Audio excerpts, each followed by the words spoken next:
1 दिसंबर 2014 कोलकाता की एक रैली में हजारों लोगों के सामने खड़े होकर एक आदमी ने कुछ ऐसा कहा। मैं अमित शाह हूं और इस बंगाल की भूमि पर से तृणमूल को उखाड़ने के लिए आया हूं, वो आप समझ लीजिए। ये वही अमित शाह हैं जिनके बारे में कुछ साल पहले ममता बनर्जी ने कहा था कि ये अमित शाह कौन है, मैं इन्हें नहीं जानती। लेकिन शायद ममता बनर्जी ये भूल गई थी कि इससे सिर्फ कुछ 4 साल पहले 25 जुलाई 2010 को सीबीआई को 4 दिन से ज्यादा हो चुके थे अमित शाह को ढूंढते हुए। Amit Shah being taken into custody by the CBI. उस वक्त अमित शाह गुजरात सरकार में minister of state for home थे, जो गुजरात पुलिस को ओवरसी करते थे। लेकिन उनके ऊपर murder, extortion, kidnapping, criminal conspiracy और डिसअपीयरेंस ऑफ एविडेंसेस जैसे सीरियस एलिगेशंस लगे हुए थे। अमित शाह आखिरकार सामने आए और सीबीआई ने उन्हें कस्टडी में ले लिया। उस वक्त ऑलमोस्ट हर पॉलिटिकल एनालिस्ट को ये लग रहा था कि अमित शाह का पॉलिटिकल करियर अब खत्म हो चुका है।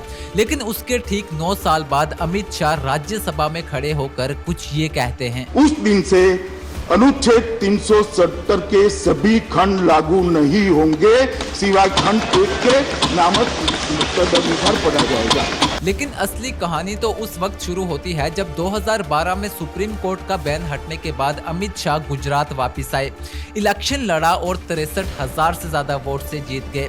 इसके ठीक 9 महीने बाद बीजेपी ने अमित शाह को उत्तर प्रदेश भेज दिया, जहां 2014 के लोकसभा इलेक्शन में बीजेपी पिछले कई सालों से स्ट्रगल कर रही थी। अमित शाह ने उत्तर प्रदेश की 80 लोकसभा सीट्स में से 71 सीट्स बीजेपी को जिता दी और इस जीत के सिर्फ 2 महीने बाद वही अमित शाह जो जेल जा चुके थे, जिनके ऊपर सीरियस क्रिमिनल केसेस चल रहे थे, उन्हें बीजेपी का नेशनल प्रेसिडेंट बना दिया जाता है। अक्टूबर 2014 में जर्नलिस्ट शीला भट्ट ने अमित शाह से एक सीधा सवाल पूछा कि गुजरात के होम मिनिस्टर के रूप में जो कुछ हुआ, क्या उससे लेकर उन्हें कोई पछतावा है और क्या उन्हें लगता है कि उन्हें कुछ अलग करना चाहिए था।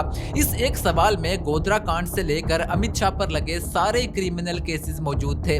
लेकिन अमित शाह का जवाब बहुत सिंपल था, नॉट एट ऑल। इस इंटरव्यू के सिर्फ 2 महीने बाद एक स्पेशल सीबीआई कोर्ट ने अमित शाह को सोहराबुद्दीन केस से डिस्चार्ज कर दिया। इस लीगल हिस्ट्री का फाइनल जजमेंट देना हमारा काम नहीं है, क्योंकि कोर्ट इसका फैसला सुना चुकी है।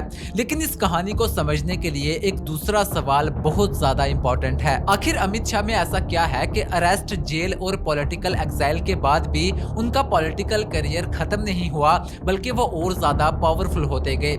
इसी सवाल का जवाब हमें अमित शाह की पर्सनैलिटी में नहीं, बल्कि उनके पॉलिटिकल मेथड में मिलेगा। अमित शाह को समझना आसान नहीं है, क्योंकि नरेंद्र मोदी की तरह अमित शाह की कोई पर्सनल पॉपुलर स्टोरी नहीं है जिसे हर कोई जानता हो।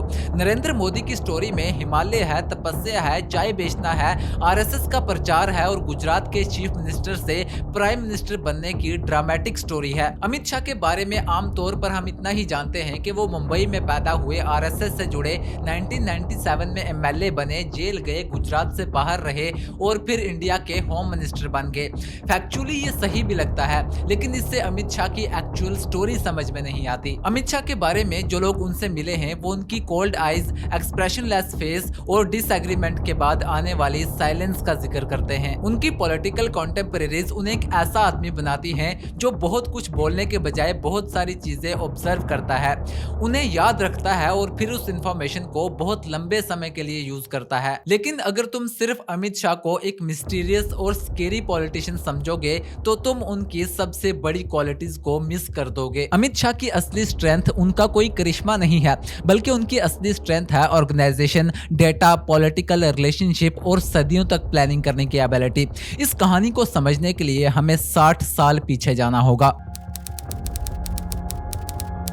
22 अक्टूबर 1964 को अमित शाह मुंबई के एक वेल ऑफ गुजराती बनिया फैमिली में पैदा हुए।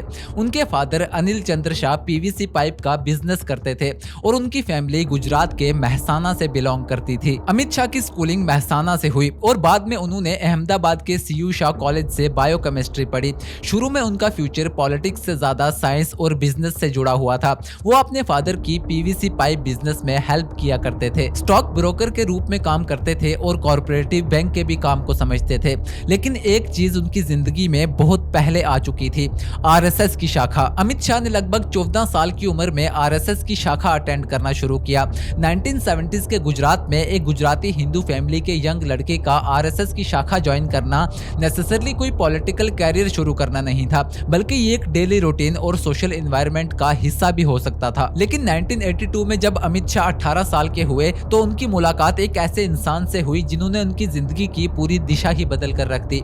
ये इंसान अहमदाबाद का कोई फेमस पॉलिटिशियन नहीं, बल्कि आरएसएस का फुल टाइम प्रचारक था, जिसने अपने घर परिवार को छोड़कर आरएसएस के लिए काम करना चुना था। उस वक्त वो आदमी 32 साल का था और गुजरात के अलग अलग कॉलेजेस में जाकर यंग लोगों को आइडेंटिफाई करता था, उन्हें एक्सेस करता था और सूटेबल लोगों को आरएसएस से कनेक्ट करता था। और उस आदमी का नाम था नरेंद्र दामोदर दास मोदी। 1982 की ये मुलाकात सिर्फ एक आरएसएस की मीटिंग नहीं थी, बल्कि इसी कनेक्शन से अमित शाह और नरेंद्र मोदी की पार्टनरशिप शुरू हुई, जो अगले 4 डिकेड्स तक इंडियन पॉलिटिक्स को पूरी तरह बदलने वाली थी। नरेंद्र मोदी से मिलने के बाद 1983 में अमित शाह एबीवीपी ज्वाइन कर लेते हैं और उसके कुछ ही सालों के अंदर वो बीजेपी में आ जाते हैं। 1990s में वो लाल कृष्ण आडवाणी के इलेक्शन कैंपेन्स हैंडल करते थे और 1991 से लेकर 2009 तक वो पोलिंग ऑपरेशंस को देखते थे और उन्हें क्लोजली कोऑर्डिनेट करते थे। इसका मतलब था कि अमित शाह ने लगभग 2 डेकेड्स तक इंडियन पॉलिटिक्स के एक बहुत ही इंपॉर्टेंट लीडर के इलेक्शन को ग्राउंड लेवल पर देखा था।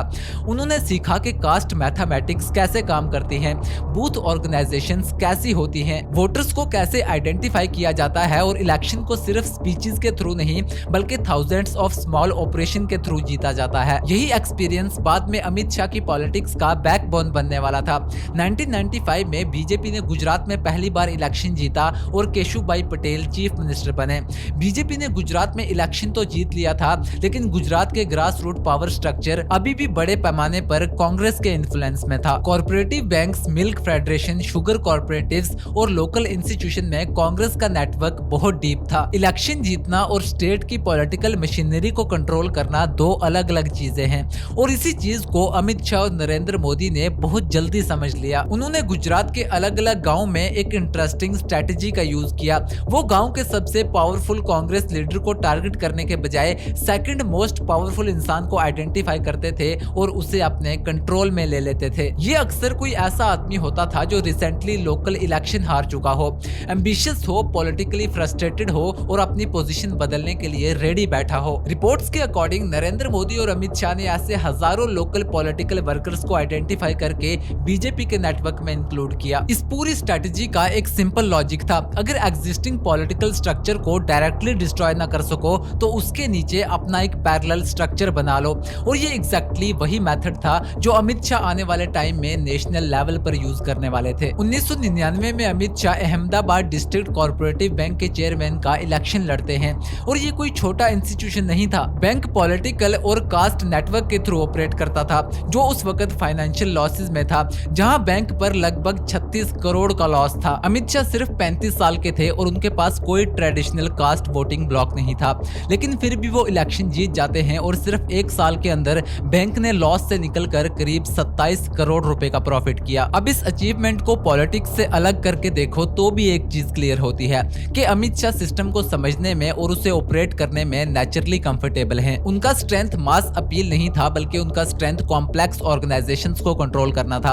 1997 में अमित शाह पहला इलेक्शन जीते और उसके बाद 1998, 2002, 2007 में मैसिव विक्ट्री अचीव करी। हर इलेक्शन के साथ उनका मार्जिन ड्रामेटिकली बढ़ता गया। यहाँ अमित शाह इंडियन पॉलिटिक्स की ट्रेडिशनल कैटेगरी से अलग दिखने लगते हैं। इंडियन पॉलिटिक्स में कुछ लीडर्स अपने करिश्मा के थ्रू इलेक्शन जीतते हैं, जैसे इंदिरा गांधी, अटल बिहारी वाजपेयी और नरेंद्र मोदी। कुछ लीडर्स कास्ट या कम्युनिटी बेस्ड पॉलिटिकल मशीन के थ्रू जीतते हैं, जैसे कि लालू प्रसाद यादव, मुलायम सिंह यादव या मायावती। लेकिन अमित शाह इन दोनों कैटेगरीज में कंफर्टेबली फिट नहीं होते। वो कोई ट्रेडिशनल मास ओरेटर नहीं है, उनके पास कोई कास्ट वोट बैंक भी नहीं है और उनकी पर्सनैलिटी भी जनरली पब्लिक अफेक्शन से ज्यादा डिसिप्लिन और डर के साथ एसोसिएट की जाती है। फिर भी उनके इलेक्शन मार्जिन्स कंटिन्यूसली बढ़ते गए। इसका रीजन था कि अमित शाह ने एक पॉलिटिकल मशीन बिल्ड करना शुरू कर दी थी, booth by booth, local worker by local worker और इंस्टीट्यूशन बाय इंस्टीट्यूशन। लेकिन अब कहानी में साल 2001 आता है, जब अमित शाह की पॉलिटिकल जर्नी सडनली बहुत बड़ी हो जाती है।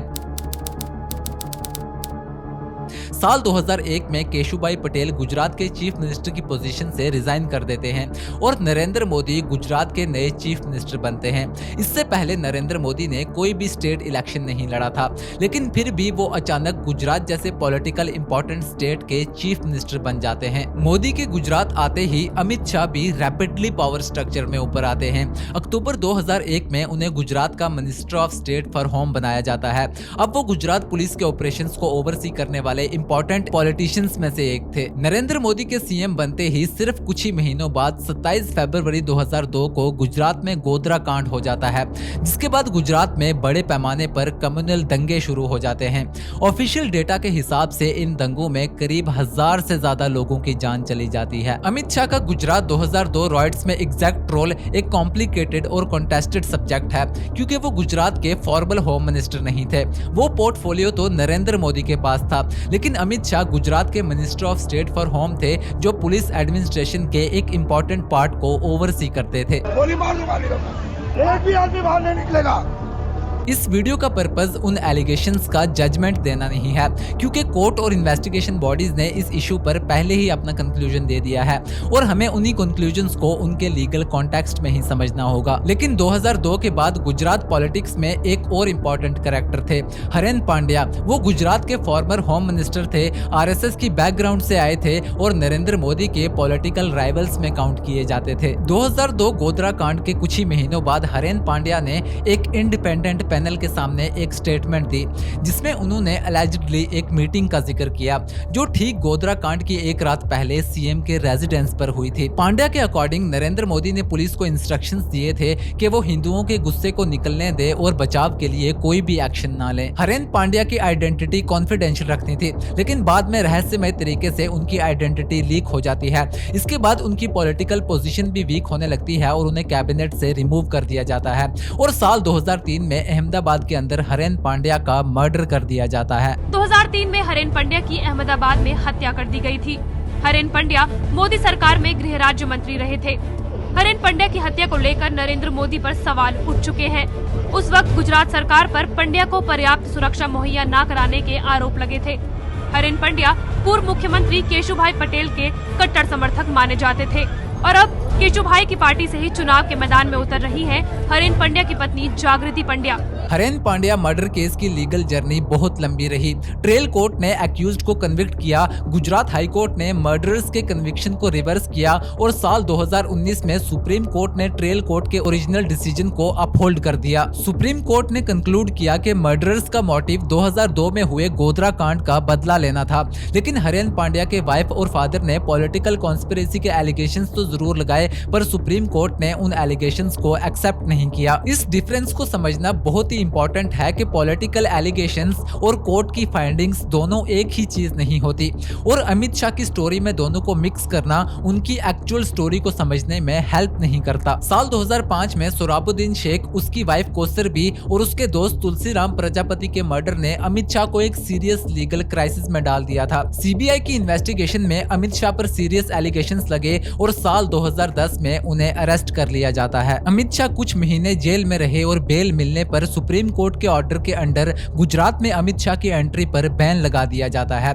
जिस स्टेट में अमित शाह ने अपना पूरा पॉलिटिकल करियर बिल्ड किया था, उसी स्टेट में अब उन्हें बैन कर दिया जाता है। अमित शाह अपनी वाइफ के साथ दिल्ली के गुजरात भवन के एक रूम में रहे और 2 साल तक गुजरात से दूर रहे। अब नॉर्मल पॉलिटिकल लॉजिक के अकॉर्डिंग यही वो मोमेंट था जब अमित शाह का पॉलिटिकल करियर खत्म हो जाना चाहिए था, लेकिन यही वो टाइम पीरियड था जब अमित शाह ने अपने पॉलिटिकल करियर का सबसे इंपॉर्टेंट काम शुरू किया।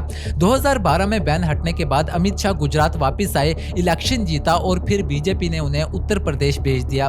बीजेपी को उत्तर प्रदेश में मैसिव विक्ट्री चाहिए थी और 2014 के इलेक्शन में 80 में से 71 सीट्स अमित शाह ने बीजेपी के नाम कर दी। तो अमित शाह बीजेपी के नए अध्यक्ष बन गए हैं और आपको तस्वीरें दिखाते हैं जब अमित शाह ने चार्ज लिया राजनाथ सिंह से। तस्वीर उस वक्त की जब अमित शाह अपने दफ्तर पहुंचे, यानी जो राष्ट्रीय अध्यक्ष का दफ्तर है वहां पहुंचे और चार्ज लिया। इस जीत ने अमित शाह को नेशनल पॉलिटिक्स की स्पॉटलाइट में ला दिया और इसके सिर्फ कुछ ही महीनों बाद बीजेपी ने उन्हें नेशनल प्रेसिडेंट बना दिया। प्रेसिडेंट बनने के बाद अमित शाह ने एक ऐसा एक्सपेरिमेंट लॉन्च किया जो सरफेस पर तो बहुत सिंपल दिख रहा था, लेकिन उसका एक्चुअल पर्पस बहुत ज्यादा एक्स्ट्रा ऑर्डिनरी था। बीजेपी ने एक नंबर एडवर्टाइज किया। न्यूज़पेपर, टीवी, बिलबोर्ड्स और नरेंद्र मोदी की रैलीज में लोगों को उस नंबर पर मिस्ड कॉल देने के लिए कहा गया। एक रिंग के बाद कॉल ऑटोमेटिकली कट जाती थी, लेकिन थ्योरेटिकली वो कॉल करने वाला पर्सन बीजेपी का मेंबर बन जाता था। कुछ ही महीनों बाद बीजेपी की क्लेम्ड मेंबरशिप मिलियन से बढ़कर करोड़ों से भी ज्यादा हो गई और पार्टी ने खुद को दुनिया की सबसे बड़ी ऑर्गेनाइजेशन के रूप में प्रेजेंट किया। क्रिटिक्स ने नेचुरली इस नंबर को गलत बताया, क्योंकि जरूरी नहीं कि जो भी पर्सन उस नंबर पर कॉल करे वो बीजेपी का ही वोटर हो, और ये क्रिटिसिज्म सही भी था। लेकिन अमित शाह का एक्चुअल ऑब्जेक्टिव मेंबरशिप से आगे बढ़कर काफी ज्यादा इंटरेस्टिंग था। हर फोन नंबर के साथ लोकेशन की इंफॉर्मेशन मिल सकती थी, उससे डिस्ट्रिक्ट और कॉन्स्टिट्यूशनल लेवल का डेटा क्रिएट किया जा सकता था। इसी तरह बीजेपी के पास एक मैसिव पॉलिटिकल मैप बनने लगा कि किस रीजन में कितने लोग पार्टी की मेंबरशिप ड्राइव का रिस्पांस दे रहे हैं और कहां ऑर्गेनाइजेशन वीक है। यानी मिस्ड कॉल मेंबरशिप ड्राइव की रियल वैल्यू 10 करोड़ मेंबर नहीं थे, बल्कि उसकी रियल वैल्यू थी डेटा। और सबसे इंटरेस्टिंग पार्ट ये है कि अमित शाह ने ये कॉन्सेप्ट सिर्फ 2014 के इलेक्शन में इन्वेंट नहीं किया था, बल्कि वो गुजरात में 1997 से इसी फिलॉसफी को स्मॉल स्केल पर अप्लाई कर रहे थे। उन्होंने अपनी कॉन्स्टिट्यूंसी के हंड्रेड्स ऑफ पोलिंग बूथ्स पर लोकल वर्कर और बूथ लेवल ऑर्गेनाइजेशन क्रिएट की थी, इसलिए उनका इलेक्शन मार्जिन एक साल के अंदर ड्रामेटिकली इंक्रीज हुआ। जो एक्सपेरिमेंट गुजरात के हंड्रेड्स ऑफ पोलिंग बूथ्स पर किया गया था, अमित शाह ने वही सेम मॉडल नेशनल लेवल पर मिलियंस ऑफ वोटर्स तक स्केल कर दिया। लेकिन अब सबसे बड़ा सवाल ये है कि आखिर अमित शाह को इतनी एक्स्ट्रा ऑर्डिनरी अपॉर्चुनिटीज मिली ही क्यों? तो इस सवाल का जवाब 3 वेव्स में छुपा है और सबसे पहली वेव थी खुद इंडिया। 2013 तक इंडिया का पॉलिटिकल एनवायरनमेंट 2004 और 2009 से बिल्कुल अलग था। कांग्रेस गवर्नमेंट करप्शन स्कैंडल से बुरी तरह डैमेज हो गई थी। 2G spectrum, Commonwealth game, Colgate और एंट्रिक्स वेदास जैसी कंट्रोवर्सीज ने पब्लिक के ट्रस्ट को पूरी तरह कमजोर कर दिया था। निर्भया केस और उसके बाद गवर्नमेंट के रिस्पांस ने मिडिल क्लास के गुस्से को और ज्यादा गहरा कर दिया। 2011 का अन्ना हजारे मूवमेंट और लोकपाल प्रोटेस्ट एक ब्रॉडर सेंटिमेंट्स को रिप्रेजेंट कर रहे थे कि एग्जिस्टिंग पॉलिटिकल क्लास करप्टेड है और सिस्टम को फंडामेंटली चेंज करना चाहिए। दूसरी वेव थी बीजेपी की। बीजेपी 2004 और 2009 का लोकसभा इलेक्शन हार चुकी थी। अटल बिहारी वाजपेयी ज्यादातर पॉलिटिक्स से बाहर थे और लाल कृष्ण आडवाणी अब बूढ़े हो चुके थे और पार्टी को एक नए नेशनल फेस की जरूरत थी। तीसरी वेव थी आरएसएस की। आरएसएस और बीजेपी का आइडियोलॉजिकल इकोसिस्टम सदियों से आर्टिकल 370, राम मंदिर, नेशनलिज्म और बाकी के आइडियोलॉजिकल ऑब्जेक्टिव्स को परस्यू कर रहा था। वाजपेयी को कोलिजन गवर्नमेंट होने की वजह से कई बातों का ध्यान रखना पड़ता था और आडवाणी के अटेम्प्ट्स कभी कामयाबी तक पहुंच ही नहीं पाए। 2013 तक बीजेपी और आरएसएस के अंदर एक स्ट्रॉन्ग डिजायर बिल्ड हो चुकी थी कि अब एक ऐसा लीडर चाहिए जो डिसाइसिव मैंडेट के साथ गवर्नमेंट बनाए और आइडियोलॉजिकल एजेंडे को इंप्लीमेंट करे। और इसी एनवायरनमेंट में Narendra Modi prime ministerial candidate बन जाते हैं और मोदी के पॉलिटिकल ऑपरेशंस के सबसे इंपॉर्टेंट और ट्रस्टेड ऑर्गेनाइजर थे अमित शाह। दरअसल अमित शाह ने अपनी प्रिपरेशंस 2013 से बहुत पहले शुरू कर दी थी। 1977 में जब वो सिर्फ 13 साल के थे, तब वो गुजरात में जनसंघ कैंडिडेट के कैंपेन पोस्टर लगाने से लेकर 1991 में लाल कृष्ण आडवाणी की गांधीनगर कैंपेन को कोऑर्डिनेट करने तक अमित शाह ने इंडियन पॉलिटिक्स को ग्रास रूट लेवल पर देखा था। और ये अमित शाह की स्टोरी का सबसे यूनिक पार्ट है। जवाहरलाल नेहरू इंडिपेंडेंस मूवमेंट की वजह से नेशनल पॉलिटिक्स में आए, इंदिरा गांधी पॉलिटिकल इनहेरिटेंस की वजह से आई और राजीव गांधी ट्रेजेडी के थ्रू पॉलिटिक्स में आए। अटल बिहारी वाजपेयी सदियों के ऑपोजिशन के बाद नेशनल ऑफिस तक पहुंचे और नरेंद्र मोदी आरएसएस प्रचारक के ऑर्गेनाइजेशनल रूट के थ्रू आए। अमित शाह ने पॉलिटिकल लैडर का ऑलमोस्ट हर स्टेप क्लाइम किया था। वर्ड लेवल वर्क से लेके स्टेट ऑर्गेनाइजेशन तक, एमएलए से लेके गुजरात के होम मिनिस्टर तक, इलेक्शन कैंपेन मैनेजर से लेके बीजेपी के प्रेसिडेंट तक और फिर इंडिया के होम मिनिस्टर तक। इसीलिए अमित शाह को सिर्फ पॉलिटिशियन कहना कंप्लीट नहीं है, वो एक पॉलिटिकल ऑपरेटर हैं और इंडियन पॉलिटिक्स में ये कैटेगरी उनसे पहले इतनी क्लियरली एग्जिस्ट ही नहीं करती थी। 2010 से 2012 के बीच जब अमित शाह गुजरात से बाहर थे, तब किसी को एग्जैक्टली ये नहीं पता था कि आखिर अमित शाह क्या प्लान कर रहे हैं। लेकिन जब वो वापस आए तो उनके पास गुजरात के बूथ लेवल एक्सपेरिमेंट, आडवाणी के कैंपेन्स, नरेंद्र मोदी के साथ पुराने रिलेशनशिप और पॉलिटिकल ऑर्गेनाइजेशन की डीप नॉलेज थी और यही प्रिपरेशन साल 2014 के बाद नेशनल लेवल पर स्केल होनी थी। सबसे पहले बीजेपी ने नॉर्थ ईस्ट में एक्सपेंशन शुरू किया। असम में 2016 में बीजेपी की गवर्नमेंट बनी। उसके बाद त्रिपुरा, मणिपुर, अरुणाचल प्रदेश और नागालैंड जैसी स्टेट्स में बीजेपी या बीजेपी लेड गवर्नमेंट एस्टैब्लिश हुई। ये अचीवमेंट सिर्फ आइडियोलॉजी से एक्सप्लेन नहीं होती, क्योंकि नॉर्थ ईस्ट की कई स्टेट्स में बीजेपी पार्टी हिस्टोरिकली स्ट्रांग नहीं थी। इस पूरे एक्सपेंशन के पीछे अमित शाह का अलायंस बिल्डिंग और लोकल ऑर्गेनाइजेशनल नेटवर्क को इंटीग्रेट करने का मेथड ज्यादा इंपॉर्टेंट था। अमित शाह ने रीजनल पार्टीज के साथ अलायंस बनाए, लोकल लीडर्स को बीजेपी लेड स्ट्रक्चर में इंटीग्रेट किया और कांग्रेस के ट्रेडिशनल एलाइट नेटवर्क के नीचे डिस्ट्रिक्ट और ग्रास रूट लेवल पर अपनी ऑर्गेनाइजेशन को एक्सपेंड किया। यही मेथड अमित शाह ने गुजरात में बहुत पहले यूज किया था। उसके बाद उनकी पॉलिटिकल आइडियोलॉजिकल साइड और भी ज्यादा विजिबल हो गई। ट्रिपल तलाक का इशू काफी समय से पॉलिटिकली सेंसिटिव था और 1985 के शाहबानो केस के बाद राजीव गांधी गवर्नमेंट ने Muslim women protection of rights on diverse act को पास करके सुप्रीम कोर्ट के जजमेंट को इफेक्टिवली रिवर्स कर दिया था। उसके बाद काफी समय तक सक्सेसिव गवर्नमेंट्स ने इंस्टेंट ट्रिपल तलाक के इशू को पॉलिटिकली टच नहीं किया, लेकिन 2019 में मोदी गवर्नमेंट ने ट्रिपल तलाक को क्रिमिनल ऑफेंस बना दिया।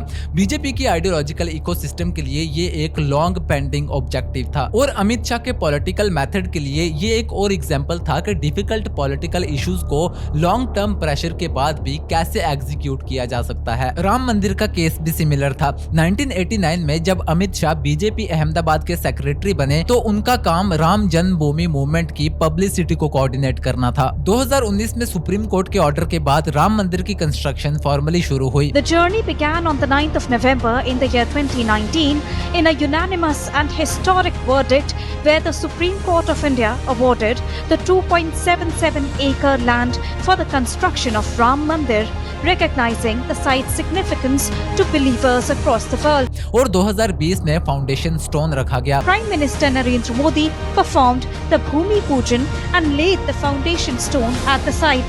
यानी जिस मूवमेंट को अमित शाह ने यंग बीजेपी फंक्शनरी के रूप में देखा था, आज उसी राम मंदिर के बनते वक्त अमित शाह खुद इंडिया के होम मिनिस्टर बन चुके थे। फिर आता है सिटीजनशिप अमेंडमेंट एक्ट। दिसंबर 2019 में CAA पार्लियामेंट से पास हुआ। इस लॉ ने अफगानिस्तान, बांग्लादेश और पाकिस्तान के सर्टेन रिलीजियस कम्युनिटीज के अनडॉक्यूमेंट माइग्रेंट्स के लिए citizenship fast track pathway provide किया गया और मुस्लिम कम्युनिटी को इस प्रोविजन से एक्सक्लूड कर दिया गया। गवर्नमेंट का आर्ग्यूमेंट था कि ये लॉ किसी एग्जिस्टिंग इंडियन सिटीजन की सिटीजनशिप को नहीं छीन रहा है, लेकिन ओपोजिशन और क्रिटिक्स ने इसे NRC के साथ देखते हुए सिविल राइट्स और डिस्क्रिमिनेशन का सीरियस इशू रेज किया। दिल्ली की शाहीन बाग से लेकर दूसरी सिटीज तक प्रोटेस्ट भी हुए। Shaheen Bagh has clearly rattled the country. Millions in India are out on the streets protesting against a controversial new citizenship law that grants amnesty to persecuted immigrants of all faiths except Muslims.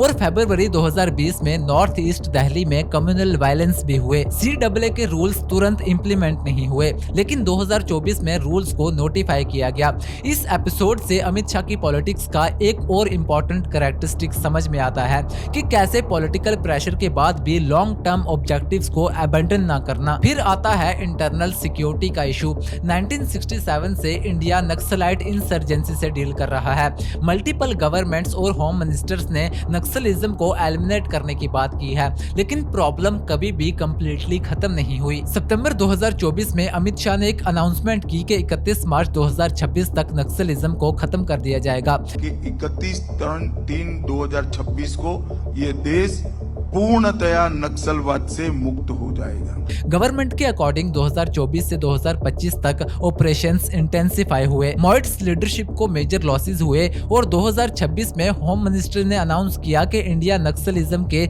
Structurally free phase में enter हो चुका है। इस achievement को future historian कितना significant मानते हैं ये टाइम डिसाइड करेगा, लेकिन अमित शाह के वर्किंग स्टाइल का एक पैटर्न यहाँ भी दिखता है।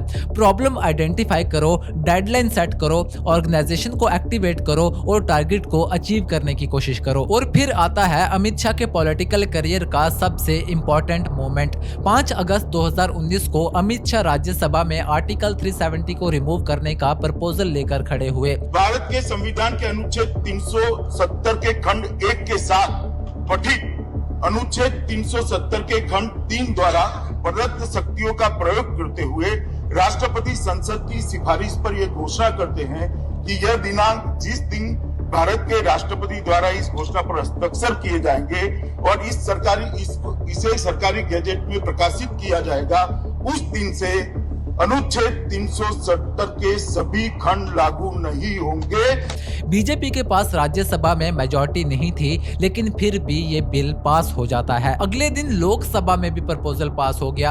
आर्टिकल 370 का रिमूवल बीजेपी के मैनिफेस्टो का काफी पुराना वादा था। इसको रिमूव करना इंडियन कॉन्स्टिट्यूशनल पॉलिटिक्स का सबसे कंट्रोवर्शियल डिसीजन था। आर्टिकल 370 के रिमूवल के कुछ ही दिनों बाद farmer home minister P Chidambaram arrest हुए।